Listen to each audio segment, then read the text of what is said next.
My name's Karen Wigan. I'm one of the fortunate people to work at Stanford and get to come into this beautiful venue even when we're not having a conference. And it's my pleasure to be the moderator for the next session, which is about Japan, the area that I study. We've given this panel the title Archepelagic Visions.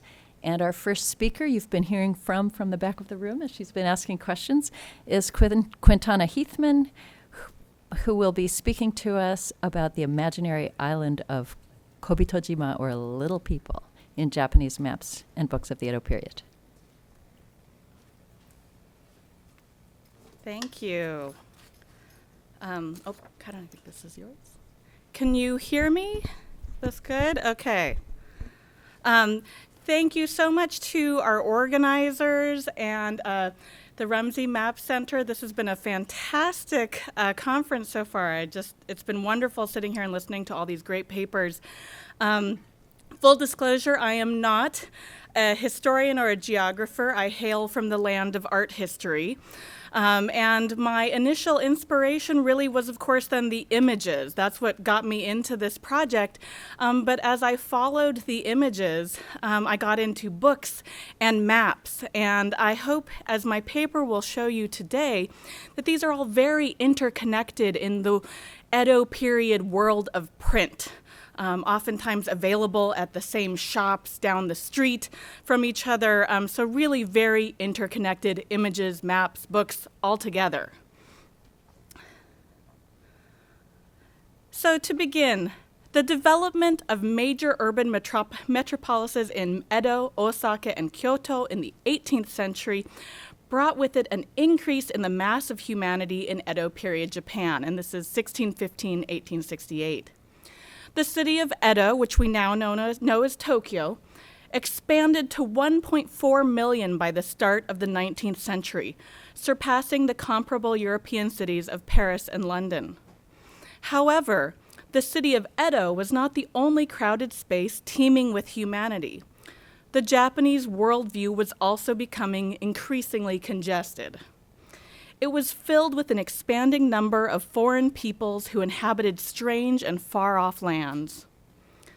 Now, despite the Tokugawa shogunate's restriction of international travel beginning in the 17th century, the Japanese remained deeply interested in the world beyond their shores.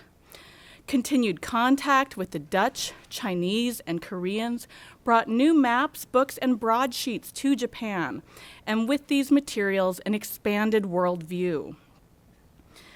As in many other cultures, numerous imaginary countries and monstrous races appeared on the unexplored areas of Japanese maps. This paper examines one particular imagined place, Kobitojima, literally the island of little people, also sometimes referred to as Kobitokoku, the country of little people, a fictional place produced entirely through print media, not anyone's physical experience.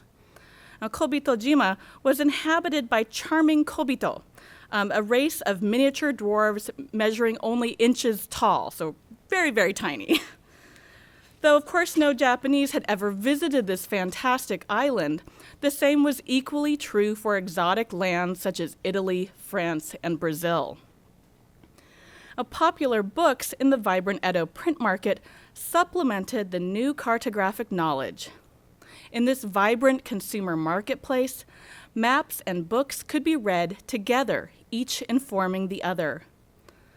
By examining maps and placing them in conversation with encyclopedias and popular fiction, this paper explores the intersections between the real and the fictional in the developing Japanese worldview. Through these works, Kobitojima and its delightful inhabitants, as well as other more so-called real foreigners, were produced for the Edo populace. The fantastic places on woodblock printed maps and in popular books helped the residents of this closed Japan navigate an expanding worldview. Now, while the Japanese could not travel abroad due to the Tokugawa shogunate policies, as mentioned before, information about the countries and the people of the world continued to flow into the country, mostly in the form of printed materials, which you see examples of here, an encyclopedia on the left, up top, a little selection of an illustrated book, and of course, a map. The Japanese printed works that developed out of this imported knowledge created a new image of the world, distilled, condensed, and available at the reader's fingertips. As European maps in Asia in the 16th century circulated in Asia in the 16th and 17th centuries, previous geographies had to change. Does that move forward? There we go. During his time in China, the Jesuit missionary Matteo Ricci created a Chinese language world map based on European cartography. The most famous of his maps were the Kunio Maps, Universal Map of the World and Its Countries from 1602, which was known in Japan by 1605. And here we have an undated version from the Tohoku Library based on the Chinese map. Rather than a simple transmission of European knowledge, Ricci actively adapted his maps to contemporary Chinese expectations of geography to ensure the acceptance of this new view of the world. Ricci's maps included many familiar places from Chinese classical knowledge, even the legendary homelands of monstrous races. Influenced by the Chinese encyclopedia Shanghai Jing, the classics of the mountains and seas from the 4th century BCE, Ricci's map included the Nurenguo, the land of women, and the Irenguo, the land of dwarves. And actually you see here pulled out in detail a section about the land of dwarves. Now, the land of dwarves was a providential overlap between European traditions of monstrous races and Chinese classical knowledge, as both included stories of tiny people. The explanatory text here reads, "The men and women of this realm are a little over 1 chi, about 12 inches or so. At the age of 5, they have children, and at 8, they are already old. Being constantly devoured by cranes, they live in caves in order to stay safe. Here they wait until the 3 summer months, when they come out and destroy the eggs of their enemies. They travel by riding on goats." Now, not all countries on this map warranted explanation, but evidently the inhabitants of this Irenguo were remarkable enough to receive such treatment. Now, printed world maps combining European cartography and compilations of foreign figures were produced in Japan beginning in the 1640s, and were very popular. These bankoku sozu, or sort of pictures of all the myriad countries, provided the Japanese viewer with not only new geographic knowledge of the world, but also a visualization of the strange inhabitants of these places. Now, this is an example from 1671, and is typical of a more economical work with both map and chart sort of together on one page. Sometimes they were separated. The composition here is divided between a Ricci-style map on one side and a chart with 40 different groups of foreigners on the other. Now, this map chart, the introductory text tells us, is intended to give the viewer a sense of not only the expanse of the world, but the breadth of humanity. The Kobito appeared towards the end of the chart, along with other strange races. And here you can see some examples of these races. Americans in their strange dress, giants, and little people, people from Java, from Spain.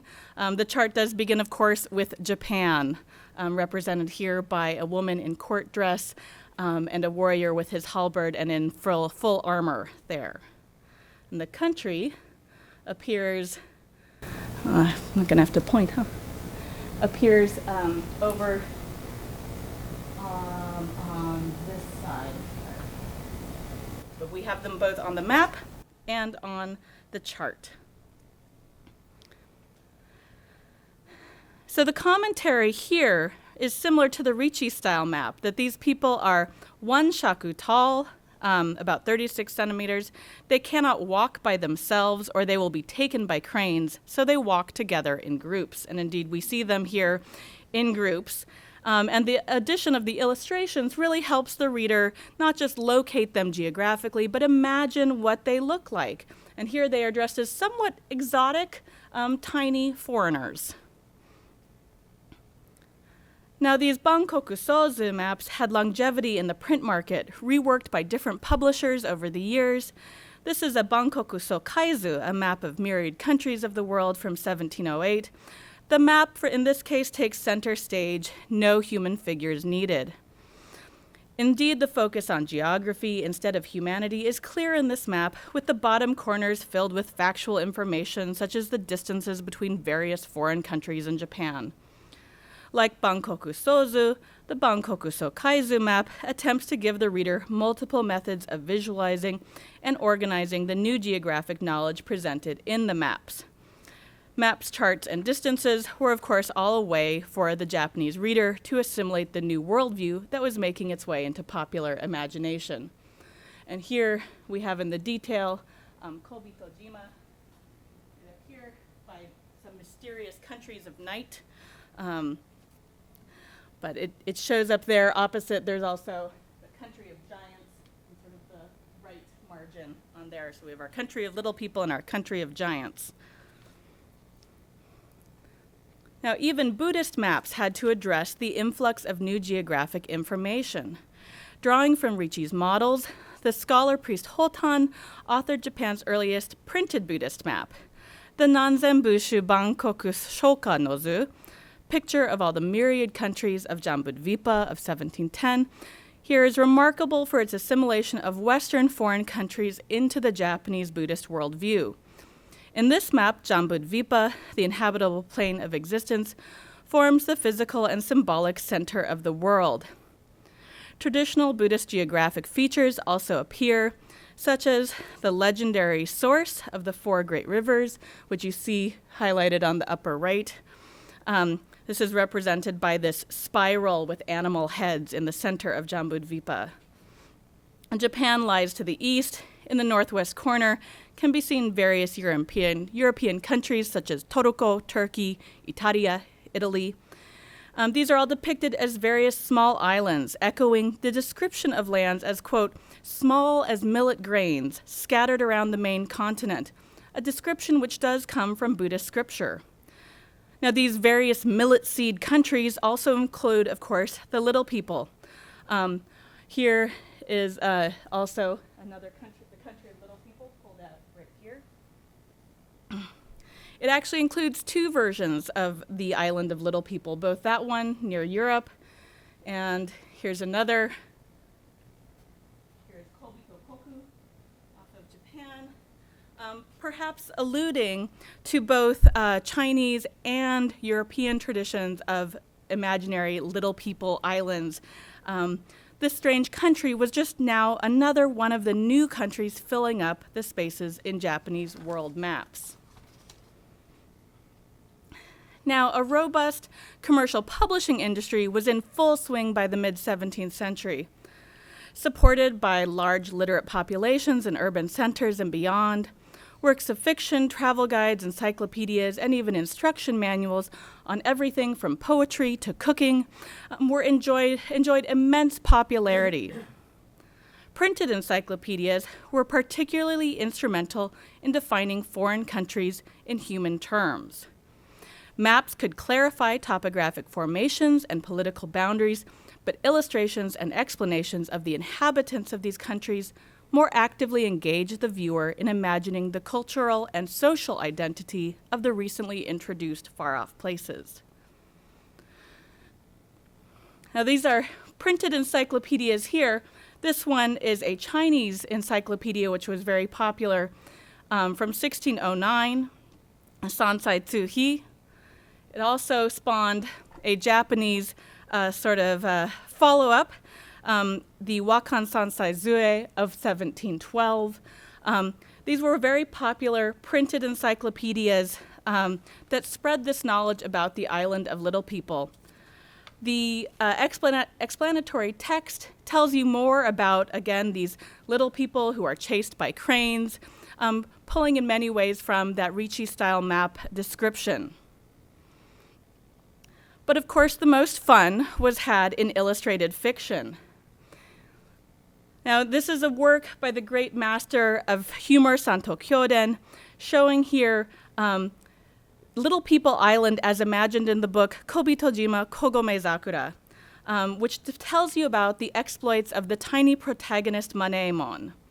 The first illustration looks a lot like the city of Edo, but when we look closer, as the text actually asks us to do, it tells us, without looking through a magnifying glass, it is difficult to see everything.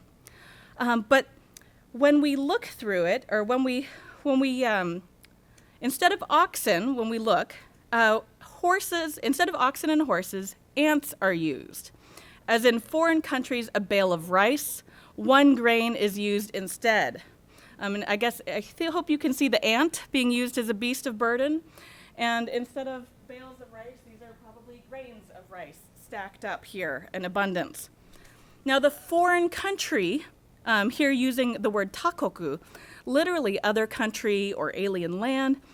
This is, of course, not a distant land to the reader, but Japan itself. The local is now the foreign. Now, the author seems to really enjoy playing with the strangeness of taking Japanese items and introducing them to this far-off country of Kobitojima. Maneemon, our protagonist, is able to succeed in life because he has acquired special knowledge of this foreign country, which ironically comes from popular fiction, not from serious works like those encyclopedias. Here he has an exhibition of strange foreign objects, including legs of lice and small crabs, which of course to the Kobito are truly astounding, but to the Japanese reader they would chuckle and say, oh, that's just a common insect leg. Now this was not really, and here's one where he's using Japanese shears as defense in battle. Here you can see the shears are hidden behind some brush. So you have to look for the very large scissors being reemployed for very small people. Now this was not just a one-off. It was so popular that it was followed close on its heels by an imitator the following year, another book, Kobitojima Nanasato Fuki, which, as in Kyoden's work, really sort of plays with the idea of scale between the native and the foreign. Here, this all revolves around a new protagonist, Keshibe, who hunts a great maguro tuna, the Japanese tuna, which is shown here as if we are hunting a whale. Now, here we have the little people hunting this great whale. The tuna actually has a little word bubble by him, and he says, "What is this? I've come to an unimaginable place. This is kind of like being pricked by little needles." He's not really impressed. But they do manage to eventually land the tuna. And the rest of the book is all about Keshibe and his ability to transform this landed tuna into all sorts of wonderful resources for both himself and his countrymen. Here we have at the top a cart made with wheels from Japanese coins being used to disassemble the meat of the tuna after they kill it. On the upper right, Keshibe, after getting rid of all the meat, he is a very smart merchant, and he's able to use the waste products, the fish vertebrae, and the oil from the fat to make mortars and oil to sell in the country. He's even able to, they find a Japanese fly. You can see here they're wrestling this giant Japanese fly. They find it in the decomposing intestines of the tuna. They mistake it for an ostrich at first, but the fly tells them, no, I'm actually just a Japanese fly. And then he takes it to the emperor as a gift, but then eventually turns it into a exhibition show to gain more money. So really, his whole dealings with the fish, this Japanese tuna that's come, is about bringing wealth and prosperity, and a really appropriate moral for books intended largely for urban commoners and, of course, merchants. Indeed, the humor, again, is really for the reader in seeing the parallels between the little people culture and the Edo culture, just sized differently. Indeed, other than scale, the city and its inhabitants and customs are very similar. Up at the top is a scene from Kobitojima, the book, and down below is a little excerpt of a scene from the city of Edo in the 1770s. So very similar types of images. The cultural identity of imaginary little people was created wholly through printed works, including maps, encyclopedias, and works of fiction. Read together, they provide a fuller and more complex image of the fantastic race and the construction of new geographic knowledge. Maps could locate the little people homeland, placing it in context of the wider world that was becoming known to the Edo public. Encyclopedias provided additional information as to the nature of these strange people, their physical attributes, their habits. And once equipped with this knowledge, the popular fiction authors were able to let their imaginations run wild. In their hands, little people became a vehicle for commenting on current Edo culture, playing with ideas of familiar and foreign. The fantastic made the strange new world feel familiar. Thank you.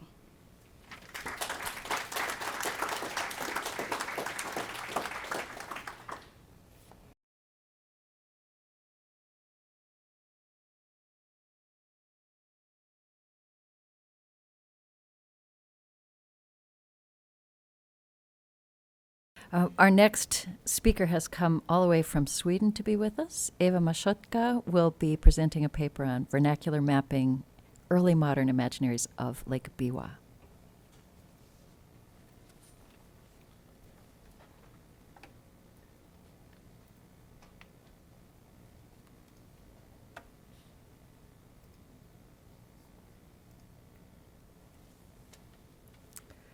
Ladies and gentlemen, please let me join other speakers with thanking the founders of this center and organizer of this conference to giving me opportunity to participate in this very interesting conversation about the relationship between the real and the imaginary. And being art historian, this is a real treat for me.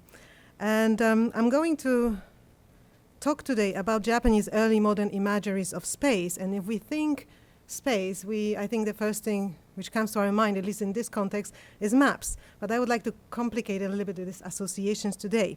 But let's start from maps. Japanese maps have been investigated by a number of scholars, and most recently by Karen and her fantastic edited volume, which covers astonishing array of different cartographic practices.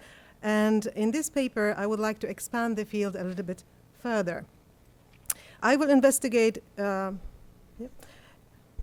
connections between early modern maps and other imageries of space, namely landscape images. But I will not rely on the representational paradigm, which has been, I think, a common practice so far. So this paper takes an opposite direction and explores the hypothesis that the conceptual links between maps and landscape images rely on the materiality as objects, which is performative, time and situation-based, and concerns the external functions as social agents rather than internal representational aspects as cultural texts. And this understanding seems to reverberate, at least for me, with the concept which has been recently developed by Joe Gerlach. It's a vernacular mapping, which seems to me that it also is relevant when we look at the early modern Japanese popular printed culture, which showcases a wide range of different cartographic practices, which are non-static, extra-institutional, and participatory. These are the three characteristics that Joe Gerlach is talking about when he talks about vernacular mapping. And these practices unfold through performative encounters between different agents and serves multiple purposes and generates different visions of reality. But here's the question. Are these practices indeed limited to the vernacular? Is official mapping automatically related to representation? This is the connections we seems to, I think, make. What about official mapping practices of early modern shogunate, which means government, which produce visual objects guided by non-representational, or at least more than representational agenda, such as kuniezu? We will look at kuniezu, the provincial maps from Japan, in a moment. So if the concept of vernacular is rendered subaltern and counter-hegemonic, or at least extra-institutional, how should we view these objects? And I would like to talk about or address, or try to address these questions today, and I would like to talk about early modern imageries of Lake Biwa, produced in the 1830s, which in Japan it is still an early modern period. This is, so I'm talking about Lake Biwa. We can see Lake Biwa is located in Shiga Prefecture. It is actually the largest, here we can see how it looks like, is the largest freshwater lake in Japan. It is located on the nexus of transportation, agriculture, trade, pilgrimage in the Edo period, in the early modern period, and very close to Kyoto. Kyoto is just on this side, behind the mountains. So it is a very important historical site, and it has been mapped on multiple occasions. And these mapping projects included, for example, official projects commissioned by the government, by the shogunate, such as Kuniezu, which means provincial maps. And this one was produced in 1836. Or its versions, like the one we have here at the Ramsey Center, which is produced very shortly after. And you can see the facsimile of that map, which in fact is gigantic. I haven't seen it in reality. Karen can tell you more about it, how it looks like and what impression it makes, but it's almost 4 meters times 3 meters. So it's really a big work. So this is when it comes to map, but also Lake Biwa, or the mapping practices of Lake Biwa, are related to the textual culture and the iconic trope of the poetic trope of Omi Hakkei. So Omi Hakkei means 8 views of Omi. Omi is the pre-modern name of that area around Lake Biwa, the province. And what really that Omi Hakkei trope refers to is the 8 classical courtly poems which are related to the 8 places located around the Lake Biwa. And it has Chinese roots. This kind of trope is rooted in Chinese culture, because there we see for the first time 8 Chinese poems related to the 8th place in China. And here we have the image of the hanging scroll attributed to Kano Motonobu. This is done in the first half of the 16th century, and what it represents is actually this Chinese 8 views, famous 8 views. But very quickly, this kind of trope and imagery became domesticated, and already in the 16th century, we have a set of 8 Japanese poems and 8 Japanese places. And here is the list of the places. I'm not going to talk about all of them. I'm going to focus on 2 of them. But interestingly, mapping practices of this area intensified especially in the 1830s, and resulted, for example, in the production of these big maps, but also a production of prints, like this one. This one is done by Utagawa Hiroshige. It's probably you are familiar with the name.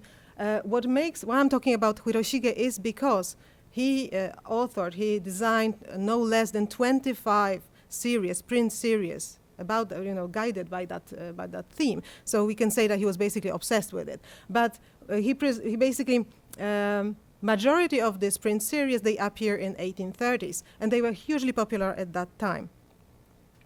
And what makes this cultural production, visual cultural production in the 1830s special, or not unique, but special, interesting, it's also an emphasis, a shift of emphasis from the poetic imagination, from the poetic motives, to actual, depiction of the environment, physical environment, as scenic views. This is something new. And this is, however, it doesn't mean that topographical accuracy was the guiding principle of these projects. But the character and the diversity of imagination of Lake Biwa is not yet clear. It's a huge corpus of different type of, visual culture and textual culture, including prints like this one, and multiple types of books, different, guidebooks and travelogues and stories and paintings and manuscripts and maps. It's huge corpus. So it has not been really investigated in its totality. And that's why I thought that computational technologies, such as digital spatial temporal analytics based on the GIS, on the Geographic Information Systems, or 3D modeling or 3D reconstruction, and predictive analytics based on convolutional neural networks capable of detecting patterns in big cultural data could be useful in generating understanding of how different social visions mediated the relationship between topography and visual imagery. So it's not only about processing this huge corpus, but also, or first of all, it's about the study of how space has been modified and mediated in visual sources. It's about identifications, the patterns, and interpretation of the social patterns which guided that modification. And this basically, this research follows the basic Lefebvrean observation that space is never empty, never given. It's constantly, continuously being produced by human beings. And the question is, how was space produced, not represented through visual images, and what are the consequences of this process? And computation gives us an opportunity to access this information. Yeah? There's a chance that we will learn something from there, which otherwise we will not, there's basically little access to that information otherwise. But I have to tell you, this work is in process, okay? I have to tell you that when I submitted my proposal to this conference, I was changing jobs, and honestly, I underestimated the institutional differences between the Leiden University, where I used to work, and the Stockholm University, where I am now. So I encountered several very difficult, complex questions. For example, the problematic thing was transforming of the two-dimensional images like this one into the three-dimensional reconstruction of the space, of the inner space of that pictures. It is not guided by linear perspective. That's the main problem. Okay, this Hiroshige is familiar with the linear perspective, but it's not using it kind of thoroughly and with the rigor as, for example, post-Renaissance paintings are doing in Europe. So if it was based on a linear perspective, it probably would be more easily rendered into machine learning algorithms, but it's not. So that's why I have to be very creative how I'm going to approach this question in the future. But today I would like to focus on the theoretical base of my study and inquire into diversity of approaches to space in early modern visual culture, and investigate the functions of these objects as social agents. So basically how they are used, what is happening, what do they do? Okay, not only what is really represented only in them, but I want to locate them into some kind of a social field. So let's have a look at not too early. So let's have a look at, focus on this first print. This one refers to the theme Seta no Sekisho, which means sunset glow at Seta River, and the woodblock print was designed by Utagawa Hiroshige in the 1834 to 35. We can see the landscape view, we can see the title of the series in the red cartouche, and the poem in this kind of square cartouche in the corner. And the poem reads like this. I'm not going to read it in Japanese, but let's focus on the translation. The long bridge at Seta, over which crosses the setting sun, passing far beyond the mountains, dripping with autumn dew. So this is a kind of typical courtly poetry with references to the, seasonality and different feelings. The image presents the image presents the Seta bridge. We can see it in the center. It connects two banks of the Seta River. We can see the lake, the sailing boats, and the mountain and the background. And I would like to focus on that mountain, if I may. This is a Mikami Yama, or Mount Mikami. And if we think about it, this is where it is located, on the map. I'm sorry that's not completely clear. As we can see, it's not very high. It's only 400 meter high. And we can also find it on the Kuniezu, on the map, and it's here. You can see it's not very, very big. But when we look at the image, when we look at this is how it looks like in today. Yeah, let's try to remember the shape and proportions, and now let's have a look at the print, the upper part. Yeah, we can see that the shape, the proportions have been modified, definitely. And then to compare it, I would like to compare it with the other print, which depicts actually Mount Fuji.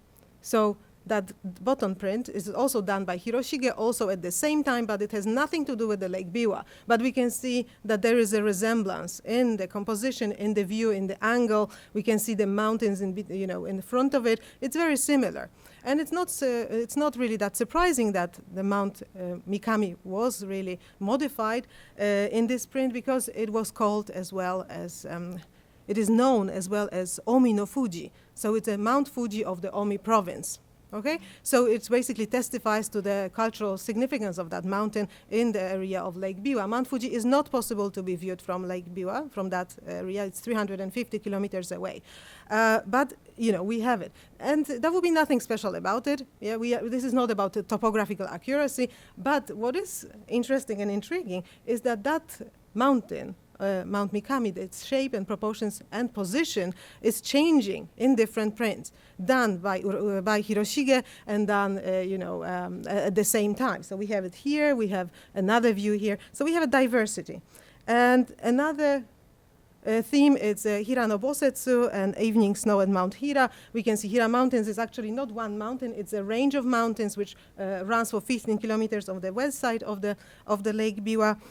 Here we have this is how it looks like. It's pretty high mountains. You can ski there, for example, during winter. They are pretty kind of rocky. That's what we see. Then we have a poem, or maybe we can skip it. It's another kind of I'm just rushing a little bit because I want to show you the diversity. So here we can see how the mountains are depicted by Hiroshige in the 1830s again. It's pretty gentle slopes, but and we can find Mount Hira here on the Kunio map. Again, it is rather than the range of mountains, it is one mountain with the gentle slopes. But here is how the Hiroshige depicts the same mountains at the same time, completely different vision, yeah?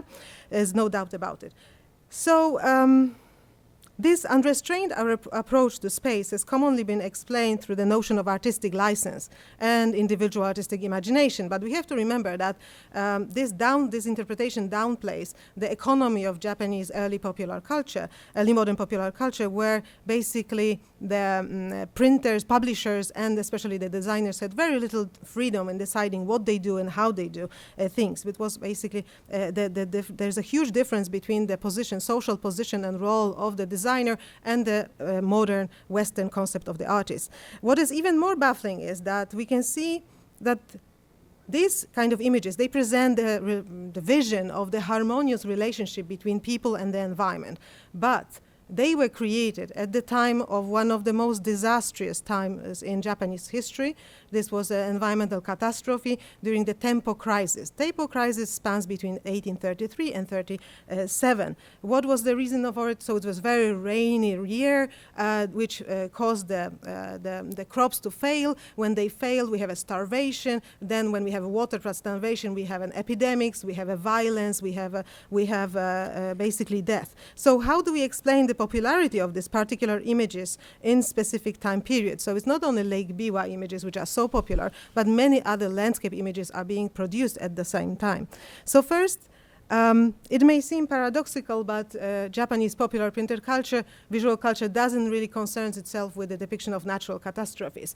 Here we have a diary of the Bakufu official. He goes to basically investigate the situation in the affected area, and he marks how many people died in the area. But this is what we find. Illustration, yeah, paradise again.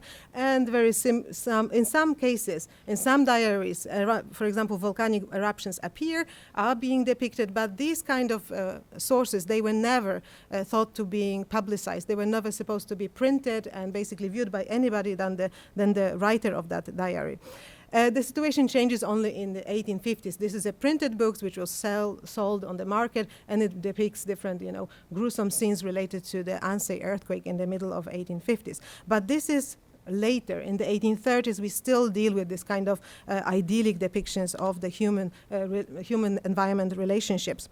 And although we no longer believe in the mimetic functions of art or maintain that visual images are mirrors of historical realities, because they are not, they are fictive, yeah, they are constructions, this particular situation is at least puzzling, and censorship can explain some part of it, because the publishers were not supposed to depict problems or refer to any current situation at that time, but the tremendous popularity of these images, this is basically very difficult to explain. And scholars commonly think that the landscape okay. I will.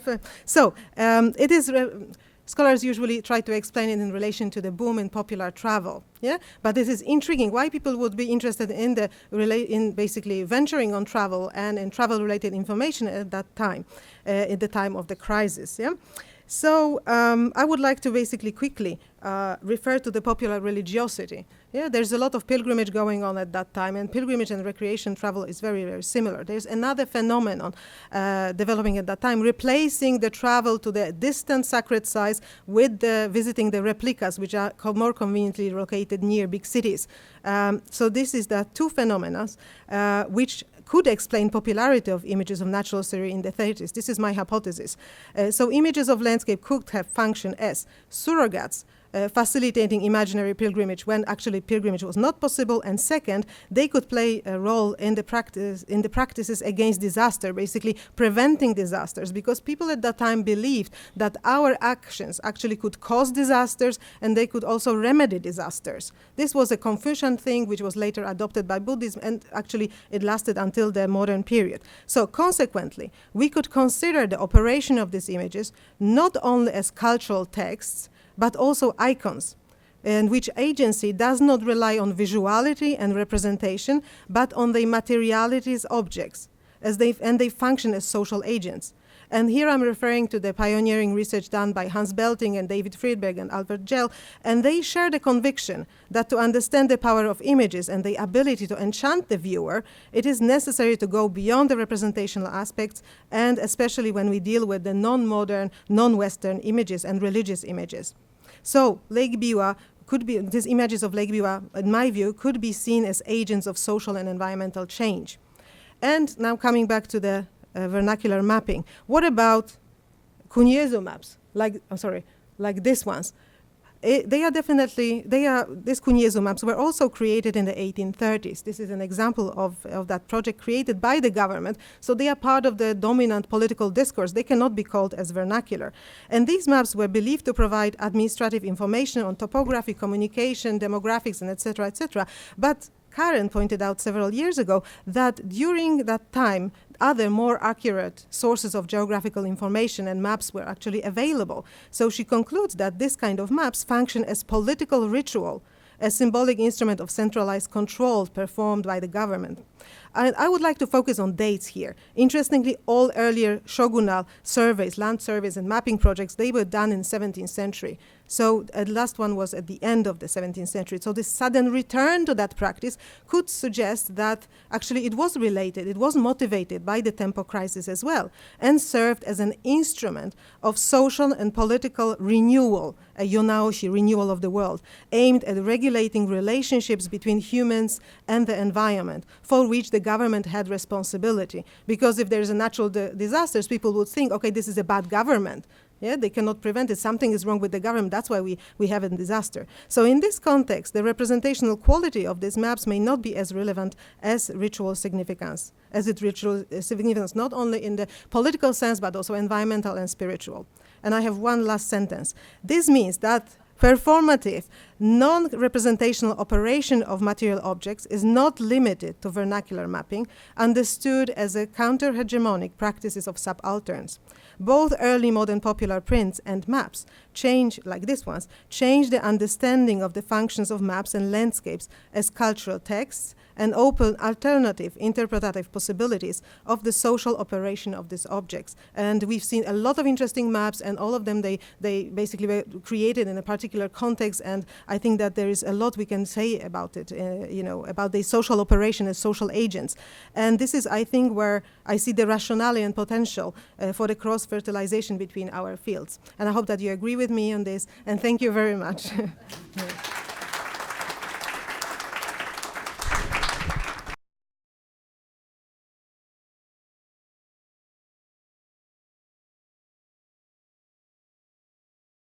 Thank you, Eva, for that breathless finish. Oh, I'm sorry. Oh, no. And Quintana, are you near the front? Okay, great. Come on back up. You're welcome to take a seat if you like. As some of you may have noticed, Quintana is expecting a baby very soon. We're hoping it doesn't happen today. And we've given her a license to sit down if she'd like while fielding questions. So who would like to ask the first question? Great. Could you comment on the north orientation being to the left in some of the maps? Yeah, I can comment on that. Sure. I don't have one of them up, but it's not uncommon. The convention of north at the top is not always used in Japanese maps. And actually, as you see in Ewa's maps up here, it's actually kind of circular. You can sort of read it all the way around.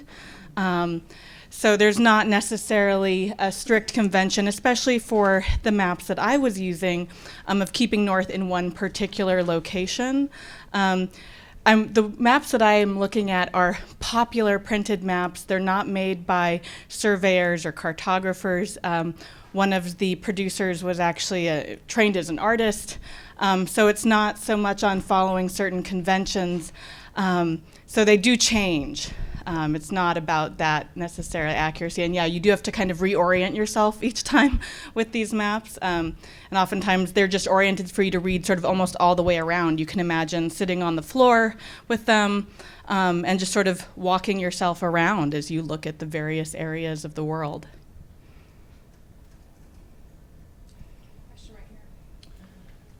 So thanks for two great talks. My question is for Eva. I was really intrigued by the computational project that you mentioned. So I wanted to ask if you could say a couple of words more of what you have in mind. And is there a model project? Is there someone who has already done what you are envisaging to do? And yeah, I would be interested in what that is. Thank you for your question. What I envisage, okay, maybe I will start what has been done. So when it comes to the using geographical information systems to basically map and map the networks, this is pretty common, and people are doing this in history and geography in many different fields. But when it comes to reconstruction of this three-dimensional reconstruction of the space, of the inner space of the images, this is more complicated. And there are scholars in Europe, I heard about them, that they do they do similar exercises for the Renaissance pictures, so they do it. But to my knowledge, people are trying to do it, but really there is no algorithm, there is no software which can tackle non-Western images and Japanese images. I know the scholar who works on the Chinese images in Sydney. I know that they are trying to do this, but this is a really complicated thing. So that's why we are struggling. But I hope that we will arrive there sometime. Thank you, Jordana Dim. I really enjoyed both papers, and thank you for making very different spaces and worldviews intelligible to me as a non-specialist in Asia. One of the things I was struck by, and I think is in conversation, and I wonder if you could just both say a little bit more about the use of these maps and how the question of performativity and social use, but how did you think that readers went back and forth from the different materials that you were talking about? Would they have used them in one case on site? Was the expectation that somebody reading one of these illustrated books would know where the little people lived on the map? So I'm just curious in terms of that use, how the map fit and how people were reading it with other objects. So I can start. I'll go ahead and start. Yeah, no, it's really fascinating. The maps that I'm looking at are produced for the general market. They are meant to circulate, so they're not restricted maps. And we don't have, unfortunately, it's one of those things where we would love for someone to write a very detailed diary exactly about how they use these.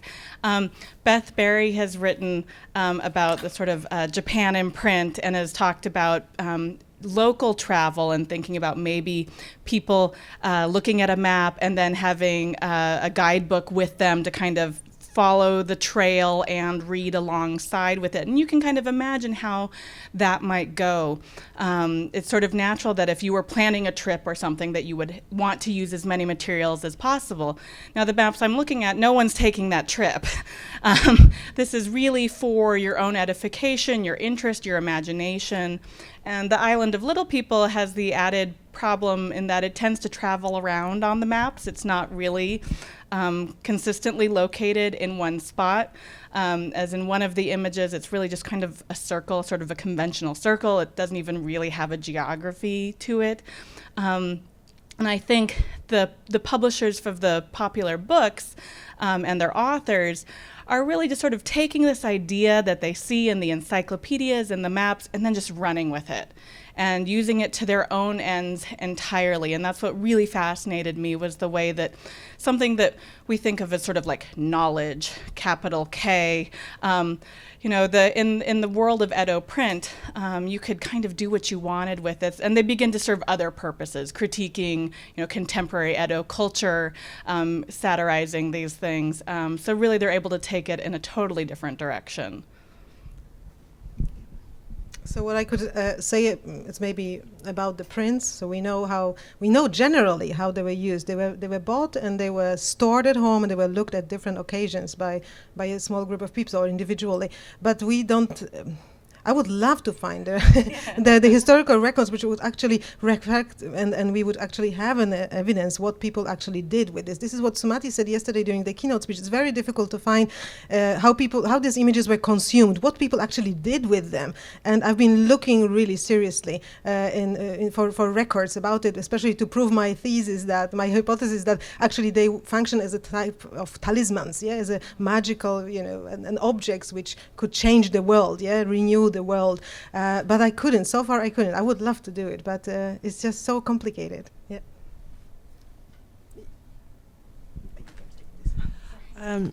Just a quick question to follow up on the previous question, and the suggestion about the use of images and the way they functioned in relation to itineraries, because Hiroshige, a lot of those prints were made.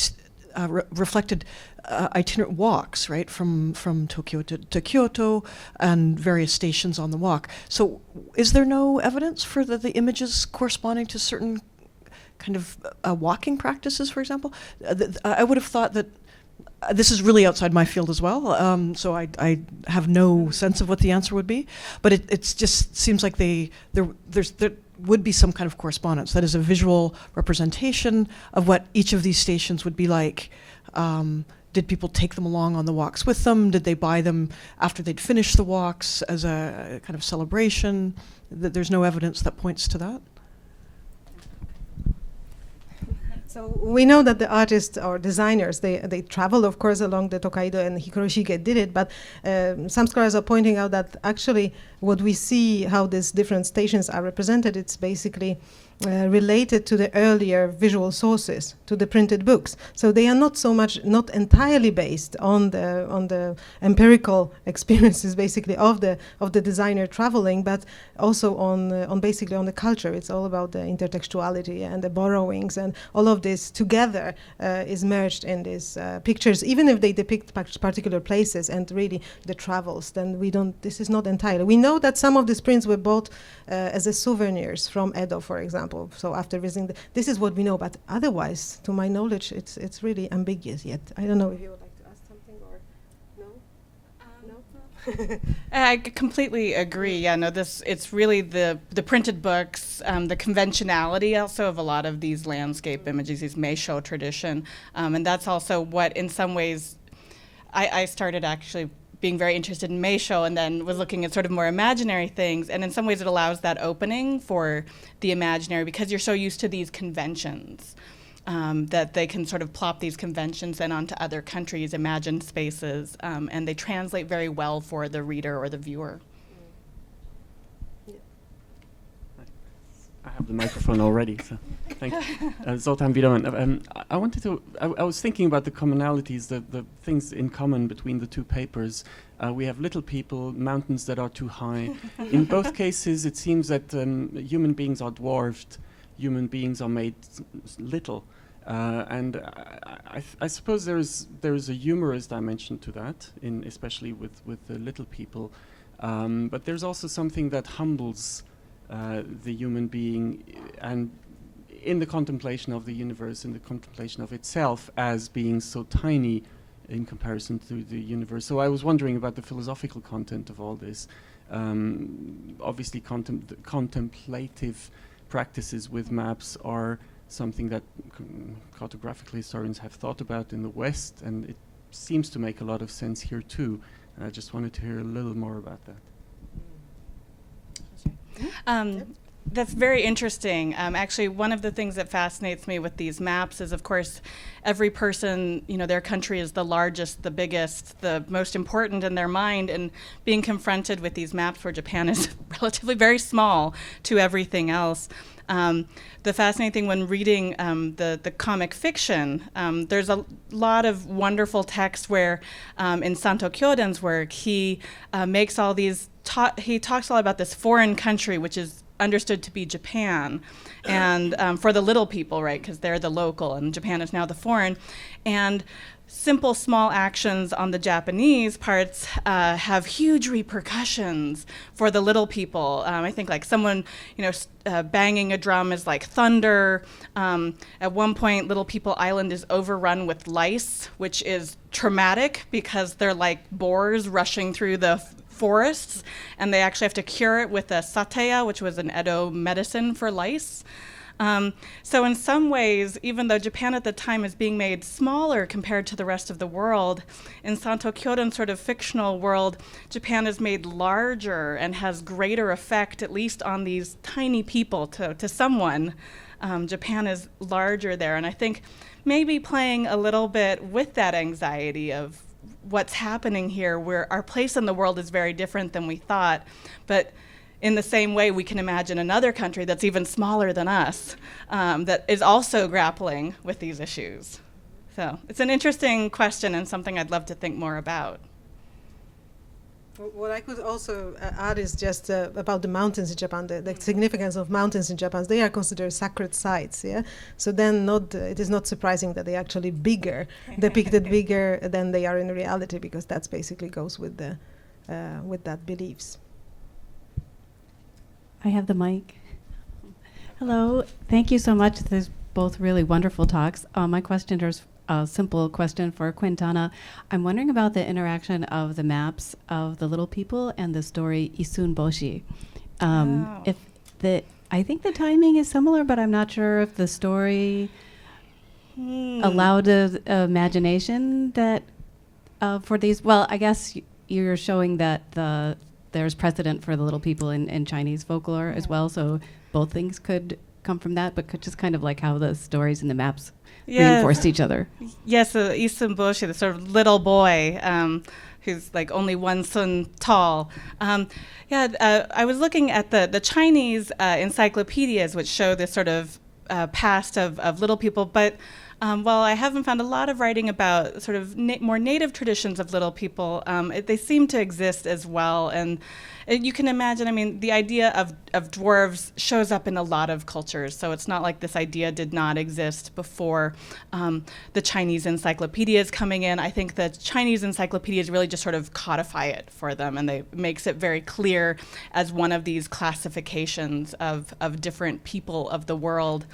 There's also children's books happening around this time, akahon, these sort of red books, which include kind of Gulliver's Travels, like journeys to all of these strange countries. And unfortunately, I didn't have time to include the wonderful sort of ashinaga, tenaga, these people with extremely long arms, very long legs, people with holes in their stomachs. And Asahina, this sort of legendary protagonist, goes around and visits all of these places, including the island of little people. So it shows up in this children's literature as well, and then sort of Santo Kyoto makes a more adult version, playing with these foreigners, but it also is in this sort of very native sort of children's tradition there.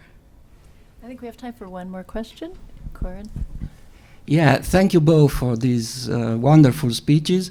Quintana, I think that the origin of it is astonishing how persistent and enduring are images. The origin for the theme of the battle between pygmies and cranes, it is in Herodotus. Yes. So 2,500 years ago, and from Herodotus it went to the encyclopedias of the late antiquity and then the Middle Ages, and to find now them in Japan, it's fascinating. But I have one more question. You also show some maps with the southern continent, and my curiosity is what is written in the cartouche, which is on the Terra Australis Incognita. Well, off the top of my head, I can't answer what's in the cartouche there. There's actually been a couple of papers we can talk later about translating fully some of the maps, which is great, that are out there and a wonderful resource. I'm really glad you brought up the cranes because this is a fascinating thing that people have noticed this connection before, but there's so far no proof that the Chinese are looking directly at that as well. So it's not quite sure if there was a direct lineage of that knowledge or if it was just coincidence that sort of large bird, small people. It's wonderful in the sort of Japanese context because cranes have a lot of sort of auspicious meaning. They show up in a lot of other images. So you see this auspicious crane kind of plunked into these images with little people. But yeah, this connection is really fascinating, and I haven't seen anyone definitely connect that sort of lineage of knowledge yet, but it's really exciting there. So thank you. Thank you. Well, I have a couple of comments, but first let's thank our wonderful art historians. Thank you so much.